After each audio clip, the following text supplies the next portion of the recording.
Welcome to the Lawtino Podcast, where we amplify the voices of Latino professionals, entrepreneurs, and leaders coming together to educate, inspire, and connect across one of the most dynamic binational regions in the world. Bicultural, premium, powerful.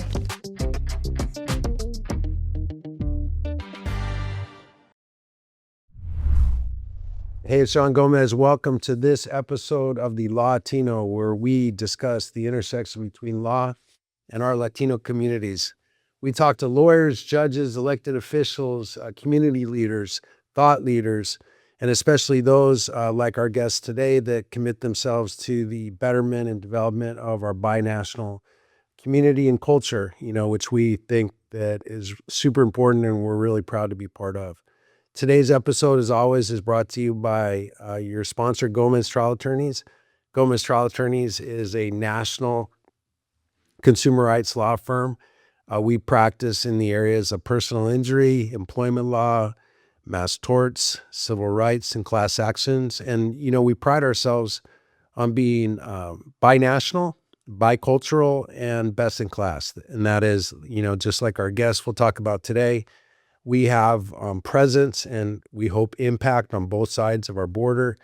We offer the very highest legal representation in both the English and Spanish language with a cultural sensitivity.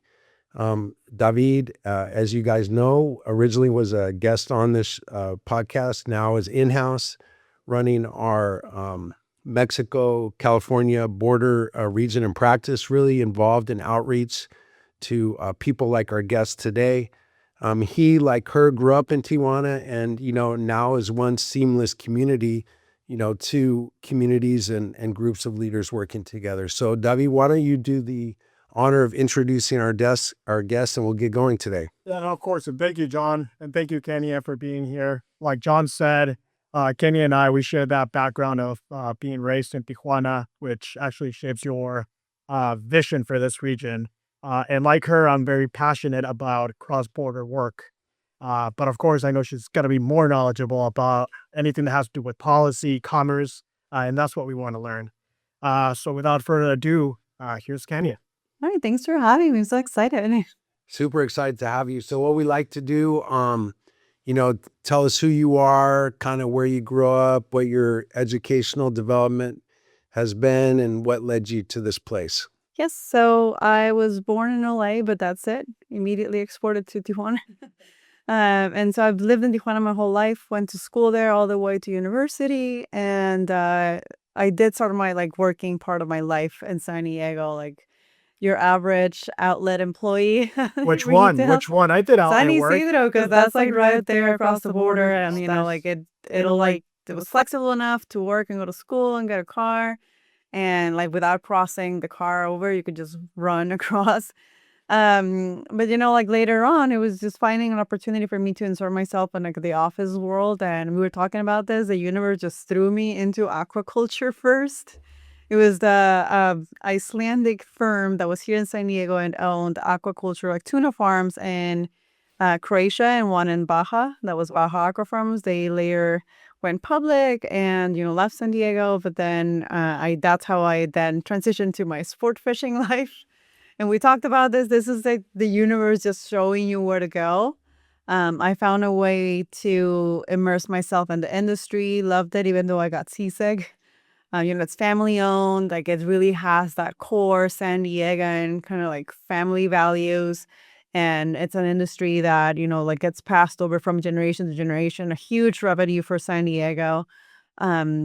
And then we're members of the Chamber of Commerce. So whenever we had something, to be brought up to immigration authorities to promote tourism, we like attracting tourism to this binational region and having the boats go down to Mexican waters, even though they departed from a San Diego port. Some of them went all the way down to Cabo or beyond, or La Mazatlan. So that's how I started working on this policy related but tourism focused career. Before I knew it, I was joining the Chamber of Commerce on their trips to Mexico City and to really elevate those industry specific priorities, but cross-border priorities.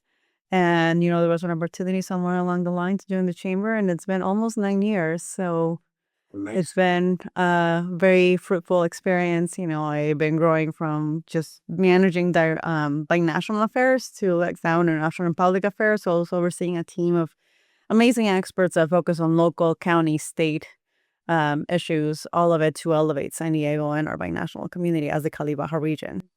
Amazing. Do you like fish? Do you like to eat fish? I love fish. That is the one thing I miss is that access To that to fresh fish. Oh man. And just going and walking around the docks like spare some tuna. Oh wow. See, I'm older than you. Like she is about maybe your age or whatever. You guys are young. When I grew up in San Diego, we had one of the largest commercial tuna fleets in the world, I think. And so they would all be out here in Point Loma, and you had the Portuguese guys, I think, from Point Loma, and you had like, yeah, right? Probably some of them are still in sports fishing, right? Yeah, and it was huge. You would go out there and there would be boat after boat after boat after boat. What I think happened was, in those long lines, they would get like porpoise and stuff caught up, I think. And that was not consistent with our environmental stuff here. And so it kind of forced that industry, to leave San Diego, to my Yeah, and understanding. the other thing is that you forget that we share an ocean. So there are international laws that dictate how much one either sport fishing or recreational fishing or commercial fishing can fish from a specific species. And we're having conversations. The U.S. is having conversations with like Japan. I'm like, how much can we fish for that particular species? And that organism or like the organization is what dictates your limits, I see. both for recreational and commercial. So it's not, when you think about like the top consumers for tuna, for example, that's Japan. I see. So we can do our best here in California and in San Diego to keep the schools, like the species healthy, but you depend on the other countries doing their part too. For sure. Yeah, and it seemed like at the Sports Fishing Association, you were very involved with the permitting, right? From what I was reading. Yes. Okay. So that's how you got involved with the whole binational relationships, like you said. Yes. So again, like it's promoting San Diego the same way we do when we, like promote San Diego. You can come here, make it a 2-nation vacation. You stay here a few days, and then you can either cross through CBX and go south of the border, like to Mexico City or other countries, or just take a car or walk across and explore the valley and what Tijuana has to offer. The same with the boats. Most of the owners of all those boats that you see on the port, they're really coming from Texas or Arizona, and then so we want them to continue to come here. Sometimes, depending on the season, there may be more opportunities to catch fish if those boats go into Mexican waters. So that is what the permitting comes in, talking with immigration and with like the tourism authorities down there, with fisheries, and having to help tourists navigate what they need, and also the companies. Like, what's the popular spot? Is it Islas Coronado down in Baja? It depends. It's the closest one, right? It's the closest one. Yes. But you don't know your fishing spots. If you come up with that, she's like, no, not really. Just trying to sound knowledgeable about fishing. It also depends on like how much time you have to spare. You could go all the way down to Cabo, and that takes 3 days just to get there on a boat. But then that's an opportunity to get like 100, 200 pound. Oh, wow. People like going down there. Yeah. I have a question. So you said that, you will, as far as I understood, kind of, recruit or promote, folks to come here to San Diego as kind of their launching spot, and then maybe go south, to Mexico or further down into Latin America. So I had an experience recently. I don't know if you've been dealing with this. I went down to Tijuana for stem cell treatment. I was a medical tourist. So I was down there for like a week, and the company had all these people fly in from all over the world, and we all stayed. I didn't stay there, but the rest of them stayed at the harbor, and then they bring us across in a medical. Have you like dealt with that? There's a lot of that happening. Medical tourism is huge for Tijuana or Baja. I think at one point we measured like up to 300 people crossing the border just for medical tourism, and that doesn't just include like you as yourself. Like you can take your pet. Yeah. It's a lot cheaper. Oh, yeah, it's a out lot of of- pocket. My parents have taken the vet and dentist. I think we spoke about this with Joaquin when he says, like, I want to do well enough that I can take my pet to the vet in San Diego. But so like there's a lot of that cross-cultural or cross-border traffic for medical needs. Yeah, and I mean, you have health providers like Excel or SIMSA. SIMSA has been really the leader and opening that world for the cross-border employer to be able to provide that service for people that, like me, live in Tijuana or that are more comfortable seeking that treatment in Tijuana, and also looking at the availability of the service, right? Like trying to schedule a doctor's appointment here may take you a few weeks, months if it's a specialist. When in Mexico, you're very used to getting that almost, you can almost text your physician right there and, come in the next day or the next couple of days. And so, like, in terms of your work with what you're doing now, the what do they call it, The San Diego Chamber. the chamber, yeah. And so, what do you see in terms of the growth of the importance of this binational, Baja California I region? think it's finally embedded in people's brains, and not on everyone, I should say. I mean, even as a student trying to, start a career right after graduating from university in Tijuana, like coming in here and knocking on doors was really hard. And just getting that interview or someone to pick up the phone for someone that his whole like school background or education background was in Tijuana was a lot harder than it is right now. You see more and more recognition of the school system or certain universities, or how easy it is for certain careers, especially when they're like marketing, administration, etc., to be cross-border, really. And at the chamber, really was Jerry Sanders that brought in that, it's a Cali Baja region, let's elevate that concept. He just retired last year, but that is something that it's still part of the legacy, and that continues to be the reason or the focus for the chamber is understanding that whatever happens in San Diego, like it happens in Tijuana, and we much rather, for example, see companies come and set in Tijuana or in Baja because it'll be an organic economic spillover, and we can benefit from that. So yes, it's in our best interest to help Tijuana develop, and like in serve as an ally and a partner for them, and then promoting investment because we can benefit from that, and the other way around. And we have been able to create those communications channels across, different business organizations.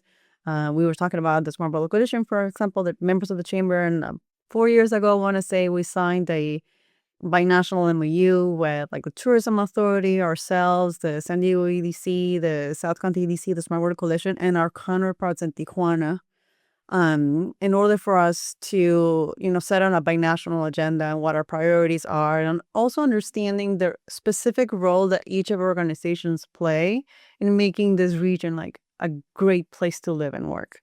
And so by doing that, not looking at us as competing organizations, but how we complement each other.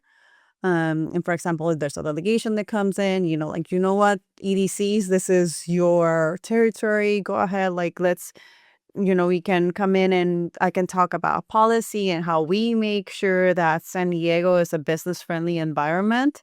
And you can come in and talk about why San Diego. And you guys in Tijuana can come in like why Tijuana is a great place to invest. What are, available industrial parks? What does Tijuana have to offer? And then explaining how our business community and community in general have leveraged those complementing resources on both sides of the border to make this region work.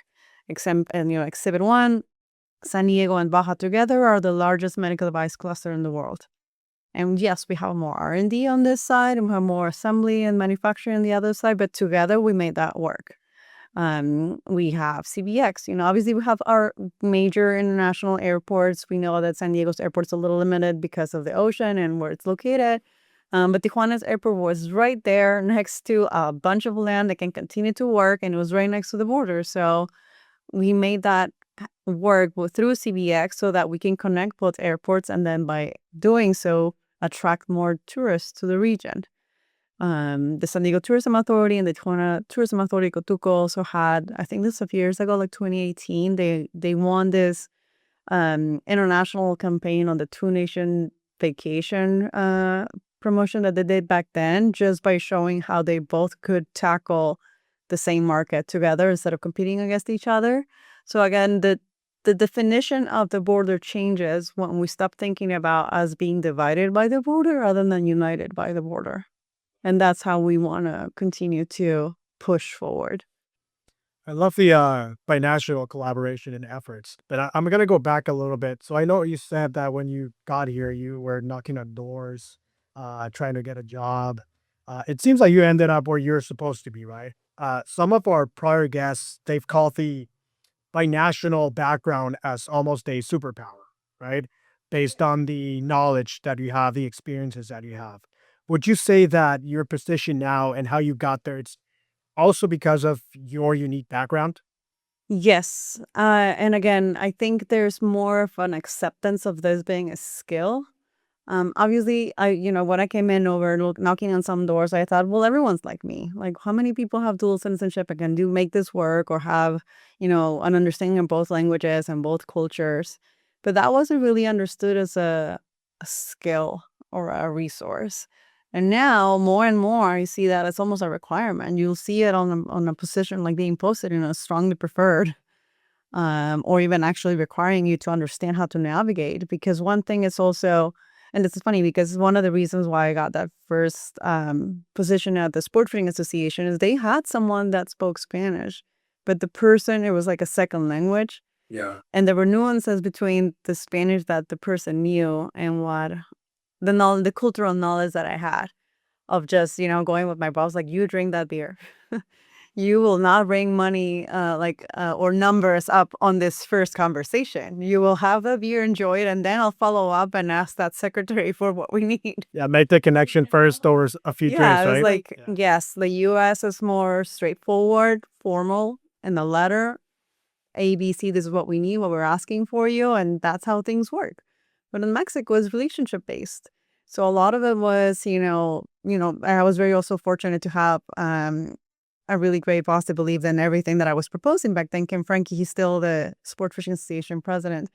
He's like, well, what would you propose? How can we make this happen with Mexico? I was like, you know what? I'm doing my thesis, and the best thing that comes out of this brain right now is doing fam trips.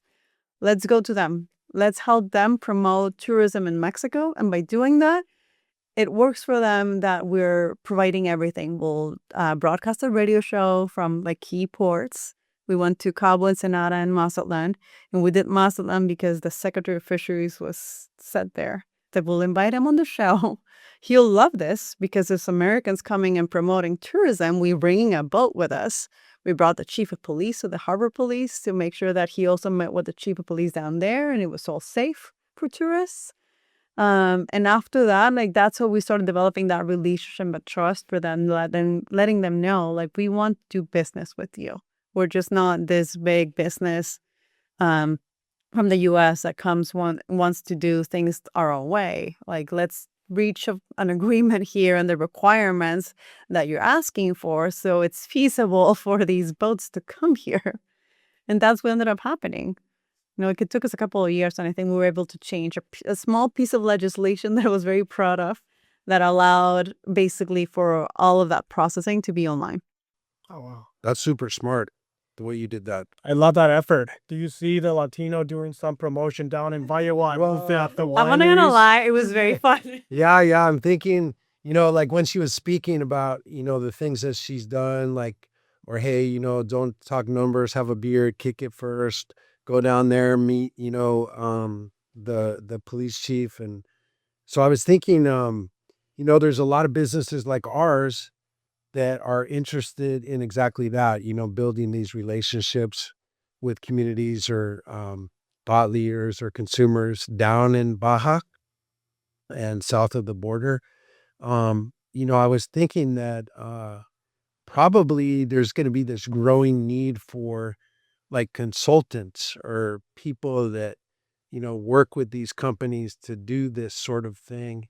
Are there more and more of those people with your background that are basically now running companies to help other companies cross the I think there's border? more and more there's a need for it. I'm not sure how much I can share about this, but UCSD and the Institute of the Americas is looking at, like funding a new leadership course that is precisely focused on the Cali Baja region. Yeah. So how can we create I'm going to quote Richard Kai, the president of the Institute of the Americas. He's like, we want more Kenyas.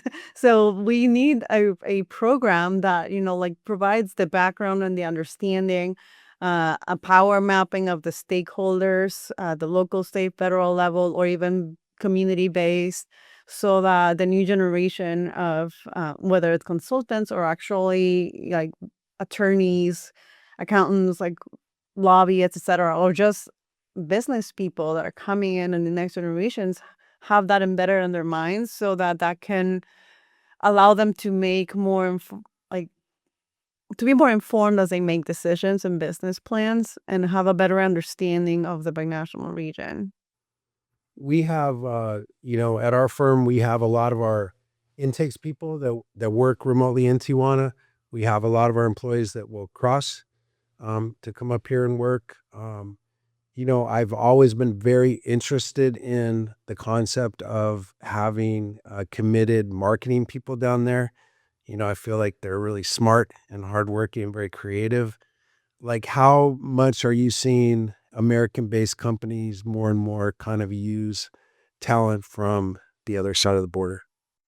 I think we see it actually on both ends. Like on the Mexican side, we see more people with exposure to the American culture and understanding as they seek, partners or suppliers, or to insert themselves on a cross-border supply chain. And then more and more on this side, to your point, not only on the binational region, meaning Mexico, but just, we have a huge Filipino community here in San Diego as well. So like having more of a understanding of how that language and cultural understanding becomes a resource through your employees for any firm. Yeah, I think it's most certainly the future. Yeah, it definitely is. And then like you were saying, based on your background, like we here at the firm as well, I know we spoke about the people living down there and coming here to our office, but I think it also has to do with the language, like you said. Like Spanish should almost be a requirement in San Diego, right? Most of the people that you're talking to day, they speak Spanish. But also the bicultural side that you were talking about, the fact that you're supposed to have a beer before you actually close a deal, right? A little bit more flexible in time with Mexicans too. No, I know you mentioned the Institute of the Americas. I was very curious about it because I met Richard last week at the forum that Kenia invited me. I like these forums because Yeah, another great one for this. yeah, exactly. Because I mean, what they're doing and what you're doing with that forum, for example, a little summary of what happened is you have Mexican politicians coming to the U.S. to inform the U.S. government about what's going on in Tijuana on the economic side. So it was fun to see that a lot of these people were actually looking at Kenya for like advice sometime or just for like leadership during that conversation. So I think what you guys are doing on like bringing and bridging those people together, it's a great thing. Thank you. And that's the first of a series. What we are envisioning for this year is to have, we had the Secretary of Tijuana's Economic Development, Pedro Montejo, for that first one. We want to do the same with Ensenada, Tecate, and potentially Mexicali, if we can fit it all this year to really, represent the Cali Baja region. So more to come on that. Yeah. But we do also try to not just welcome them and host them at the chamber. We did a tour of the Cali Baja region last year too. We went to visit both mayors or elected officials, businesses that have operations on both sides, and just business representatives at each of these cities as well. And we learned a lot. I mean, I'm sure we've talked about tariffs with other guests, but that is top of mind this year as well. And, something that we learned, for example, on that tour that we did is that, we visited a company that had 1 million worth of equipment or finished product. And this is steel and aluminum for car wash companies here in California. And so it was stuck there because of tariffs. That means that that company is losing space and production because they're holding on to that. And then the company here is not expanded. So like their plans was to open several locations last year, hire more people, continue to invest in the community, and all of that is like on hold. And we learned that from multiple companies that we visited. So on that end, the chamber's been very proactively and loud on USMCA and the importance of that. We were supporters the first time around. It's shocking that it's the way it is this time around. But elevating those specific anecdotes, protecting the company by not saying their names, but at least showing that, there's a business case of why tariffs are not paid by countries, but by the consumer and by companies. And we plan to do the same on our upcoming trip to DC. We do delegation trips to Mexico City, DC, and Sacramento. We just went to Sacramento a couple of weeks ago. We're going to DC in April, and then Mexico City again in October, which will be our 20th annual.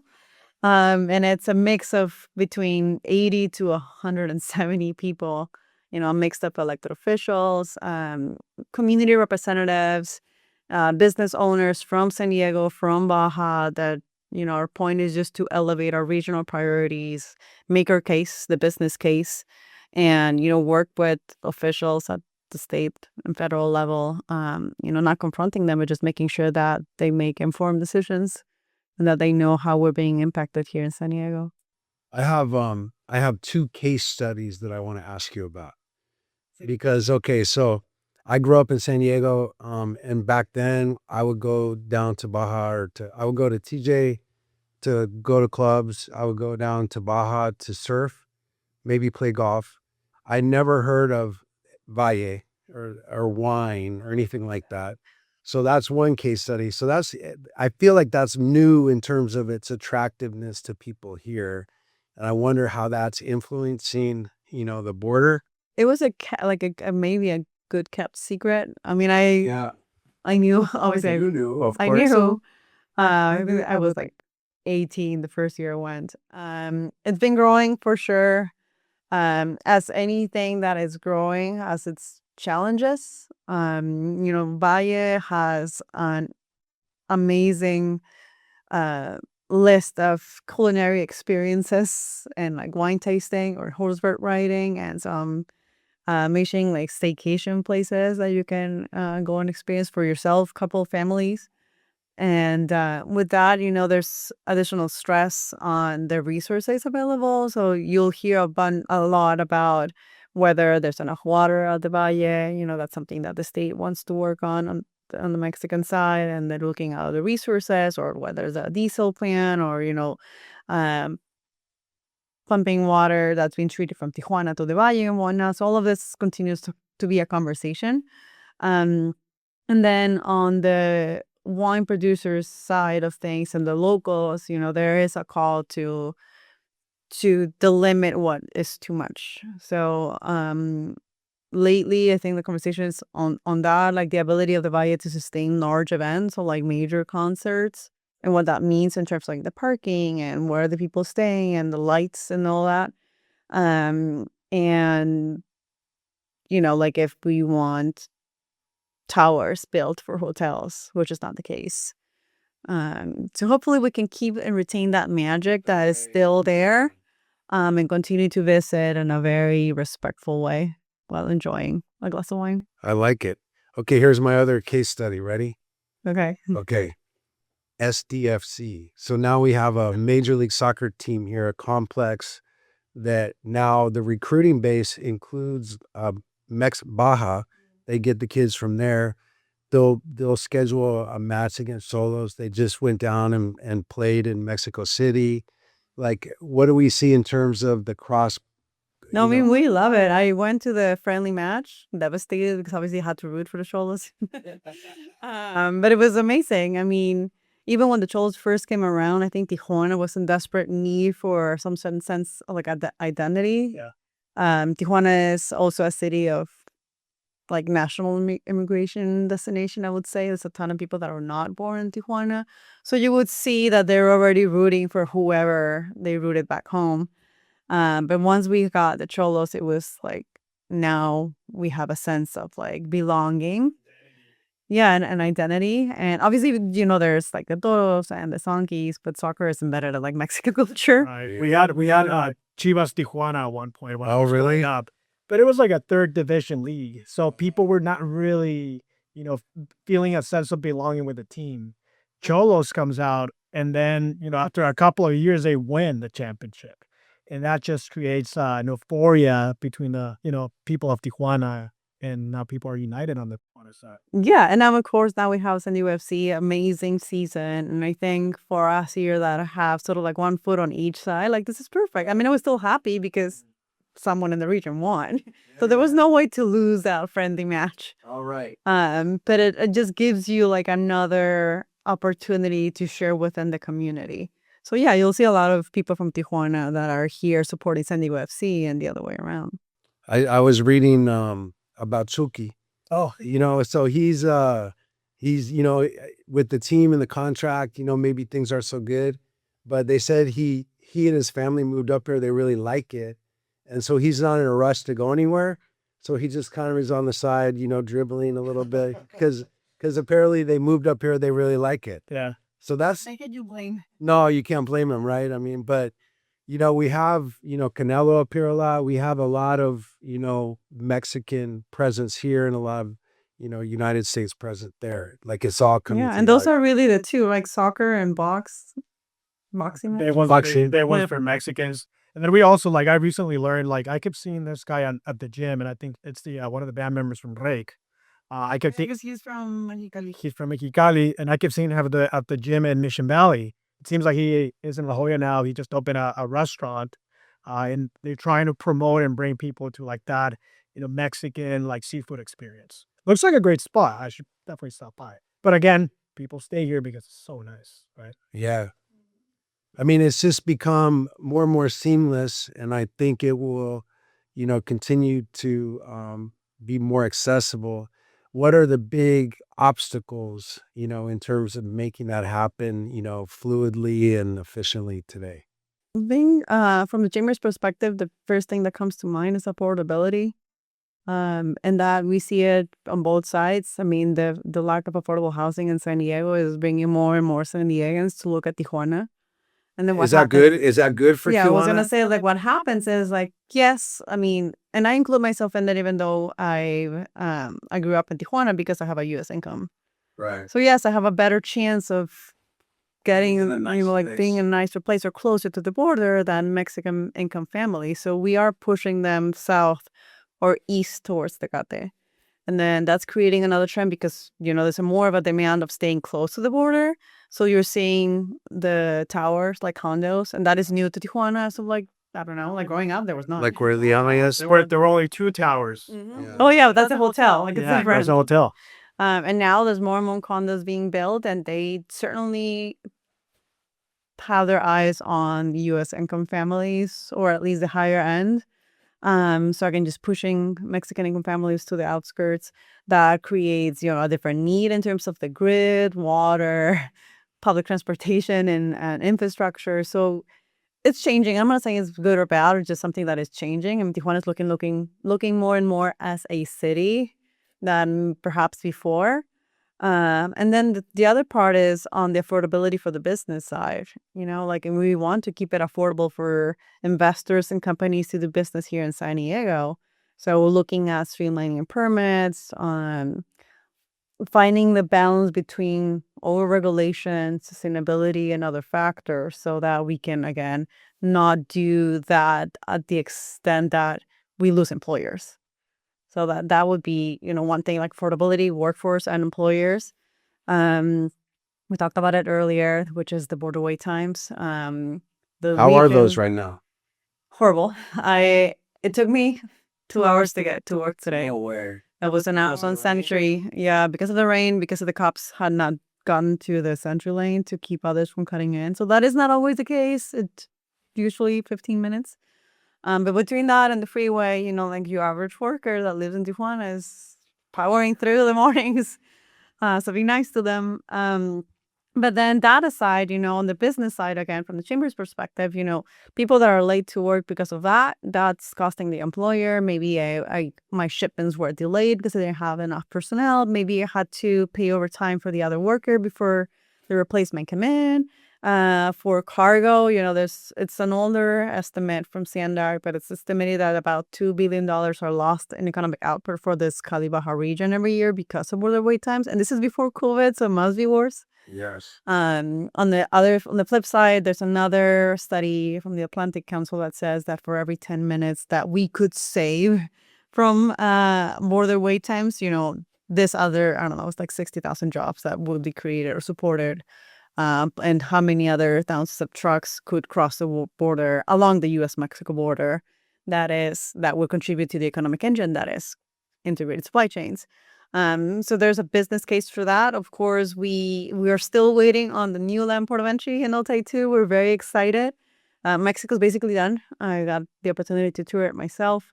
And then so we're happy that the U.S. side is now moving forward and can't wait to do that. And in the meantime, working to secure that or ensure that we have the funding and the personnel to fully staff it once it's done. And hopefully that can leverage, the region can leverage that additional port of entry to, give the community members more opportunities and businesses more opportunities. And we don't see that much of a wait anymore.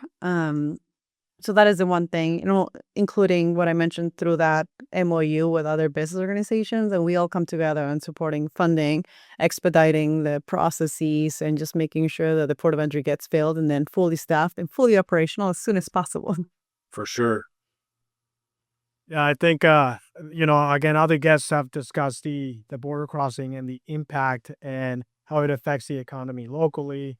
I think I also heard like at last week's forum at the chamber, you mentioned the USMCA, right? And how much you maybe at one point loved it. Now with the tariffs, maybe that's an issue. Well, we like USMCA, right? What we're seeing right now is not what should happen once you have an active free trade agreement. Right. And I think you basically the purpose of that conversation was on, I believe, tariffs. I heard from one company that I believe had to lay off 6,000 people down in Tijuana. And that was because of the tariffs. And that was one company, right? That, I guess, case study came up at the conversation. How much are you guys seeing that these tariffs are affecting the Tijuana businesses? A lot. I mean, what we heard on that conversation was from the city of Tijuana, right? So he was sharing, the number of companies that are also looking at or actually already leaving the region because they came here for the strategic geographic location because of free trade. And the free trade agreement gives companies predictability. They know how to plan for the budgets, and it's reliable. And now that everything has been up in the air for the last year or so, last year was just the uncertainty was the buzzword, and we can't do business in a state like this. We need predictability. We need to get rid of tariffs. It's been so long that the shift nowadays has been just let me know how much it's going to be. So at least I can plan for it. But not knowing, again, the uncertainty is what's hurting businesses the most. So what we're hearing actually on both sides, again, not just Tijuana, but also in San Diego, so it's important for our economy too, is companies are not giving promotions because you need to hold on for that money. Maybe they're not expanding. I mentioned the case of the car wash company. Maybe this is not the region, so they're contemplating leaving. And this is just adding up, right? Like it's already expensive to do business in California or the U.S., and the strategic geographic location is no longer working that well. And then we have the delays at the border. And so it adds up. And so that's when they're considering, like, is Cali Baja the place? Should I redistribute my resources and go elsewhere? So what do you tell them? That hang in there. Things change all the time. Well, yeah. Well, the thing is, like, it's been a year. I know it feels like more, but it's been 1 year. Yeah, 1 year. And so again, we're going to DC and of course we're dealing with a totally different Trump administration than before. So even our way to do things has been changing.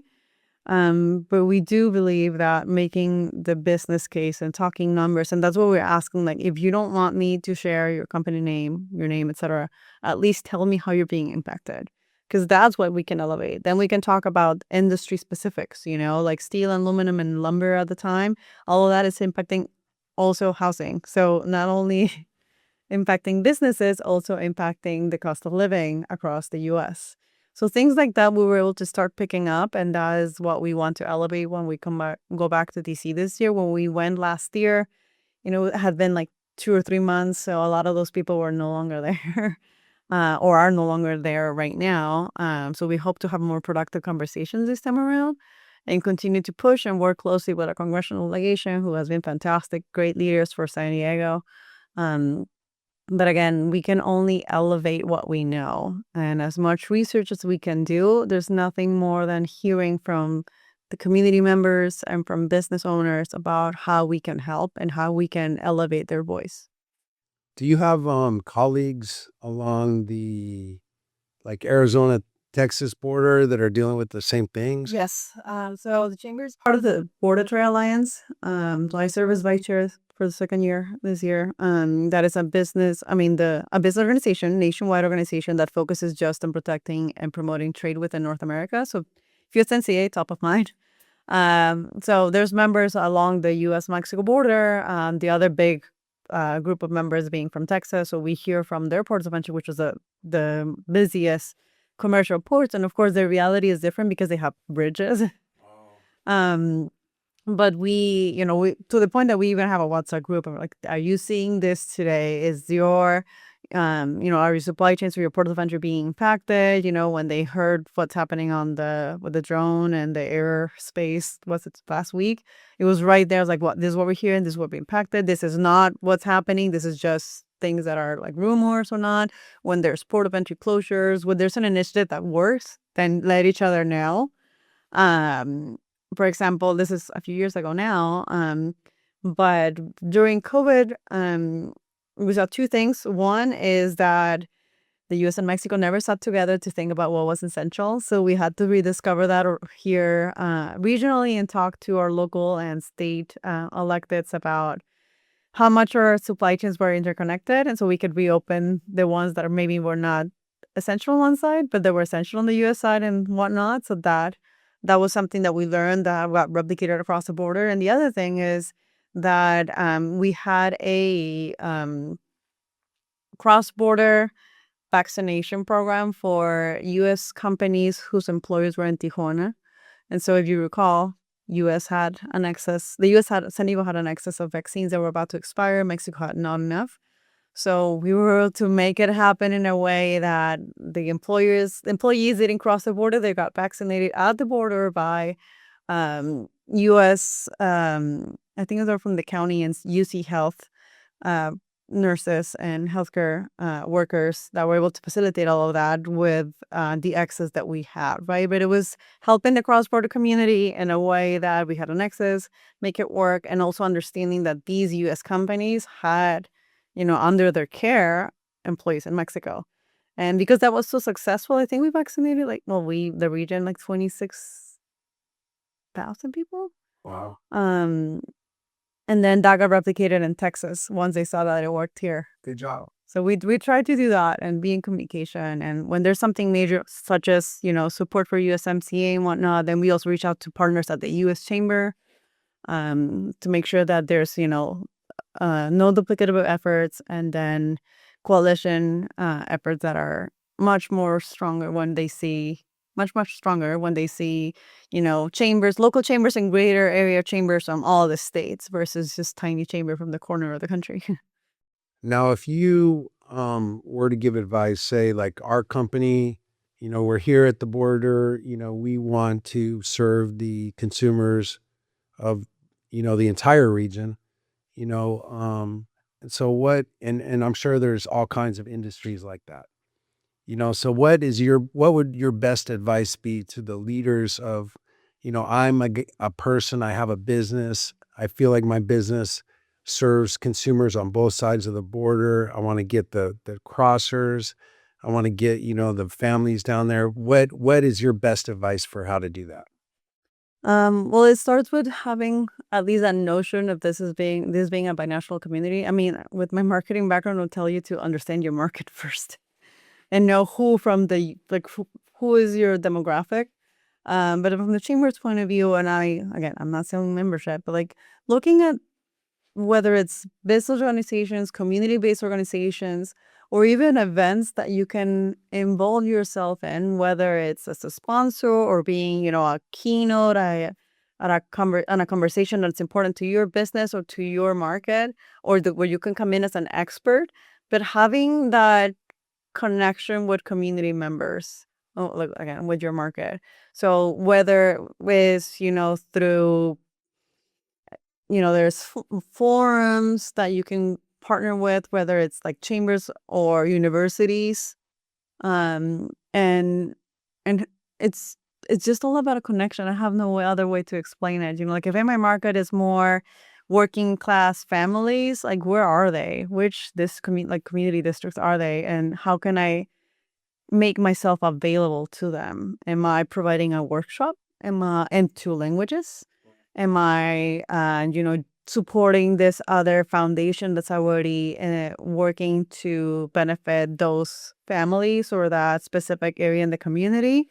So again, I'm thinking as a marketing professional, but it's about understanding what your community is. Obviously, San Diego, Cali Baja is like my greater community, but within that, where are you represented, and how can you engage and be part of that community so that there's a sense of belonging to your brand.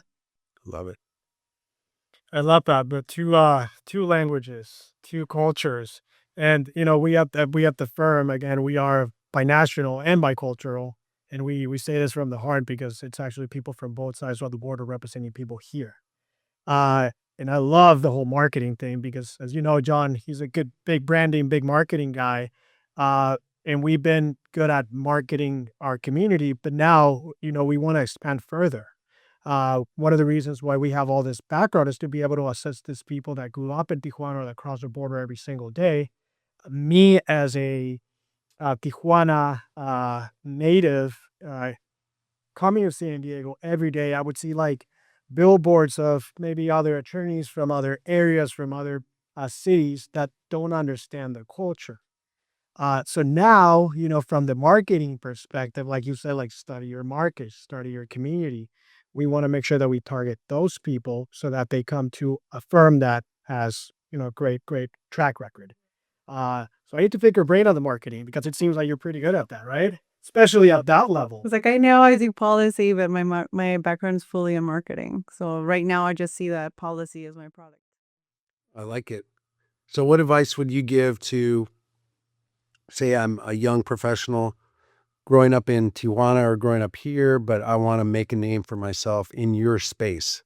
Like what's important? Start with being strategic with your internships. That's something that I did not do. I honestly, like I mentioned I was working, so like my sole purpose was Getting financing to the outlet, myself. making your money. So I did the just same thing, yeah. found the first place that I could just go with minimum effort, kind of like just do this for me and I'll like find another job later, right?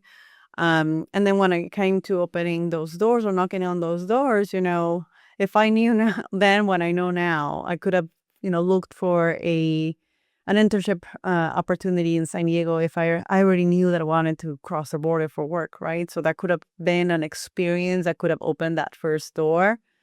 So I do give back to that community, and I did my best. We'll usually have interns at the office, but for a solid like 5 years, I kept grabbing from like CETIs or what I was saying, like just giving a chance to those students. And even when they finish at the chambers, like don't let that be the only thing. Like you still have time. You don't know how much time you have when you're just a student. Like find another internship. Look at what you really like. Did you come here? You didn't like it? You know what? This is not the only thing. Go work for the city or the elected official. Look at the government side of things.